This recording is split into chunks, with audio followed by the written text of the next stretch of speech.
Saudações a todos. Hoje eu gravo o capítulo 1 do livro de Estrutura e Funcionamento da Educação Básica, utilizado na disciplina de mesmo nome e na disciplina de Política, Administração e Gestão da Educação Básica. O capítulo de hoje é sobre a evolução da educação básica no Brasil, que aliás foi lenta demais. Eu começo esse capítulo com uma afirmação muito comum hoje em dia. Antigamente a escola era boa. Você concorda com esta afirmação? É com base nesta afirmação que nós vamos desenvolver este capítulo que fala sobre a educação no Brasil. Começamos fazendo uma pergunta. Havia escolas para o povo na colônia e no império? Aqui você já tem uma sinalização da minha resposta. Vamos nos lembrar que a Universidade de Bolonha, por exemplo, foi criada em 1088, a de Paris em 1125, a de Coimbra em 1290. E aqui na América Latina, a criação das universidades deu-se na seguinte cronologia.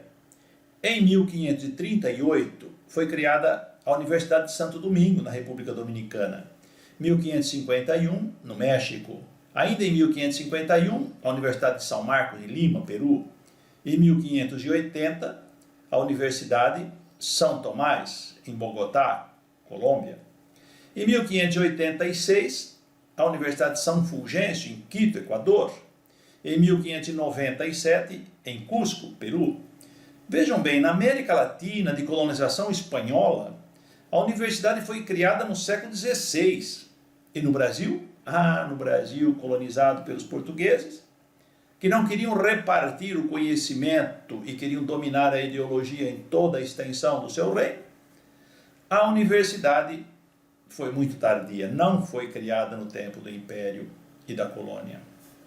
A universidade só foi criada em 1934, portanto, quase 5 séculos depois, que, juntando-se algumas faculdades, criou-se a Universidade de São Paulo. Portanto, é uma universidade tardia.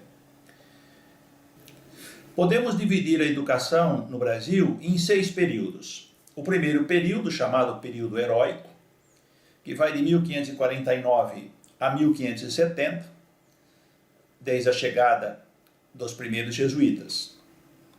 O segundo período, o período de organização e consolidação desta primeira educação, que é o período em que estão aqui os jesuítas, de 1570 a 1759, quando os jesuítas são expulsos do Brasil e de todo o reino de Portugal.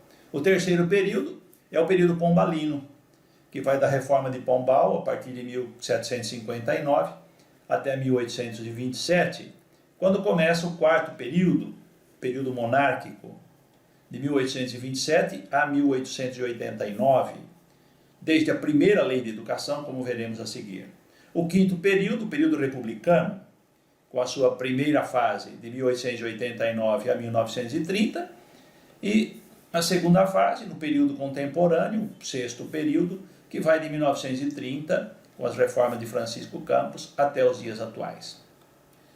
Mas nós precisamos voltar um pouquinho lá na história para compreender a educação no Brasil. Quando os portugueses chegaram aqui, essa terra já tinha dono. Eram cerca de 5 milhões de indígenas. Os mesmos indígenas que restaram e que hoje têm sido desprezados, têm sido perseguidos e muitas vezes violentamente assassinados por aqueles que detêm o poder. Estavam aqui, portanto, os indígenas quando chegaram os portugueses com os franciscanos, que rezaram a primeira missa no Brasil em 1500. Lembre-se que foi o Frei Henrique Soares de Coimbra que rezou a primeira missa. Os franciscanos foram com Cabral para as Índias, mas depois vieram outros franciscanos e construíram aqui as primeiras missões e a primeira escola de ler e escrever. Em 1549, chegaram os jesuítas, liderados pelo padre Manuel da Nóbrega. Vejam bem, os jesuítas chegaram em 1549, o Brasil já tinha meio século de história. Em 1553 chega o padre José de Anchieta, outro jesuíta. A educação comandada pelos jesuítas, numa forma praticamente de monopólio, pois eles é que recebiam a redízima ou o dízimo do dízimo que os portugueses arrecadavam, recebiam a redízima para a manutenção das escolas. A sua hegemonia aconteceu até 1759, quando são expulsos pelo Marquês de Pombal. Quando os jesuítas são expulsos do Brasil, continuam as aulas régias, aulas dadas por professores contratados pelo Estado, que ainda não são agrupados num único lugar. Mas, no mesmo tempo, e logo após a expulsão dos jesuítas, ou mesmo antes, já havia escolas católicas, conventos, seminários diocesanos como o de Mariana, fundado em 1750, ou o Colégio do Caraça, que foi famoso na formação de grande parte da elite mineira e brasileira. Em 1824, o artigo 179 da Constituição do Império diz o seguinte: a instrução primária será gratuita a todos os cidadãos e serão criados colégios e universidades, nos quais serão ensinados os elementos das ciências, belas artes e letras. Era uma carta de boas intenções. Em 15 de outubro de 1827, promulga-se a primeira lei de educação. E o primeiro artigo desta lei diz o seguinte: em todas as cidades, vilas e lugares mais populosos, haverá as escolas de primeiras letras que forem necessárias. É claro que se isso tivesse se tornado efetivo, teria sido uma maravilha. Mas logo em seguida, em 1834, um ato adicional à Constituição passou a responsabilidade da educação do Império para as províncias, os futuros estados. Mas, como sem verba não há verba, os estados ou as províncias não tinham verba, por isso a educação praticamente não aconteceu. Neste período, o chamado período imperial, podemos destacar a criação de 3 colégios. Primeiro, Colégio de Recife, Liceu Provincial de Pernambuco, criado em 1825 pela província, que se transformou depois no Ginásio de Pernambuco. Também criado pela província de Natal foi o Ateneu Norte Rio Grandense, em 1834. E em 1837, criou-se, sob responsabilidade do governo federal, do Império, portanto, o Colégio Pedro II, no Rio de Janeiro, colégio que também existe até os dias atuais. Pode-se concluir pela escassez de escolas que o Império foi um império de analfabetos, e só depois o Brasil deu importância à educação no início da República. Alguns dados importantes. Em 1872, no primeiro censo feito no Império, identificou-se que havia 83% de analfabetos. Só após 1889, com a proclamação da República e a criação dos grupos escolares, é que se começou a dar importância para a educação. Portanto, começamos a responder àquela pergunta. Antigamente, a escola era boa. Boa para quem? Boa para quantos? Vamos fazer essas perguntas adiante. Em 1889, com a proclamação da República, começou-se logo em seguida, na década de 1890, as reformas republicanas da educação. A primeira reforma criou os grupos escolares, como este maravilhoso prédio do Grupo Escolar do Brás, que ainda está lá no Brás até hoje, criado em 1896 com o projeto de Ramos de Azevedo. Interessante observar que quando as escolas eram para poucos, os prédios eram maravilhosos, os projetos eram bonitos, criados por arquitetos famosos. Podemos ver também esta imagem do Grupo Escolar de Matão, conhecido depois como Grupo Escolar José Inocêncio da Costa, criado em 1911 e que serviu para a formação de muitos matonenses, assim como outros tantos grupos escolares espalhados pelo estado de São Paulo e pelo Brasil afora. Mas os grupos escolares, eles ficavam nas cidades e eram para poucos. e nesse tempo que eram para poucos, como eu já disse, eles eram prédios bonitos, prédios maravilhosos, como se pode ver por este livro, Arquitetura Escolar Paulista, 1890-1920, que mostra escolas maravilhosas construídas por este interior do Brasil. Dentre esses prédios maravilhosos, essas construções projetadas por arquitetos famosos, destacam-se, por exemplo, as escolas de Itapetininga, que nós podemos ver aqui no livro. Vejam que maravilha esse conjunto de 3 prédios. Ao centro, a escola normal, de um lado a escola modelo preliminar e do outro lado a escola modelo complementar, onde os normalistas praticavam o que estavam estudando na escola normal. Também a escola normal de São Carlos, belíssima, que hoje é o Instituto de Educação Álvaro Guião, como se pode ver aqui no livro. Uma escola com biblioteca, com laboratório, com um belíssimo teatro.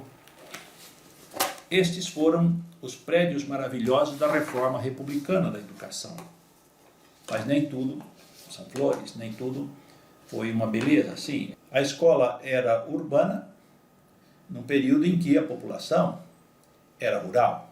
Além disso, não havia espaço para alunos especiais. Eles ficavam isolados nas suas casas e não tinham direito à educação. Portanto, era uma escola de exclusão. Em 1950, por exemplo, quase a metade da população brasileira era analfabeta e pouquíssimos brasileiros alcançavam o ensino superior.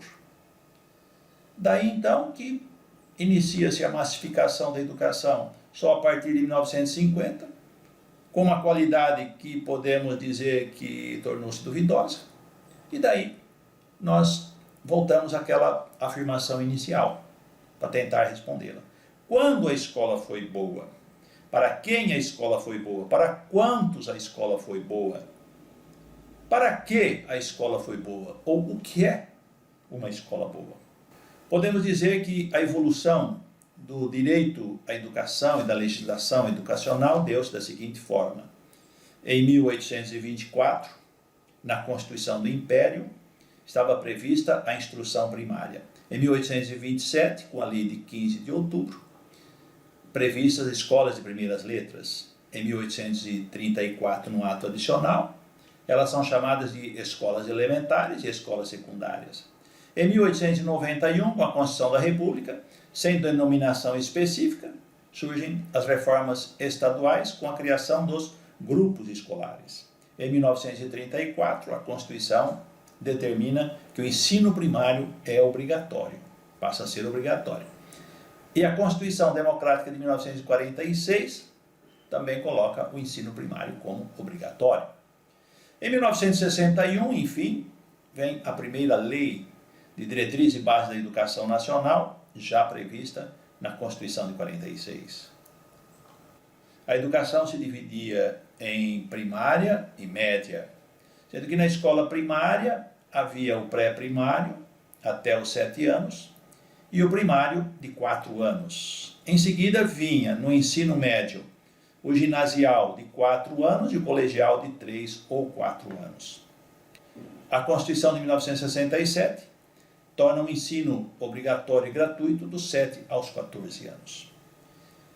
E a reforma do ensino de primeiro e segundo graus, feita em 1971 pela Lei 5692, dividiu a educação da seguinte forma: primeiro grau e segundo grau, sendo que o primeiro grau de 8 anos, com 720 horas anuais, e obrigatório, e o segundo grau de 3 ou 4 anos, profissionalizante, obrigatoriamente profissionalizante, o que não deu certo depois e que foi revogado, em parte, pela Lei 7.044 de 1982.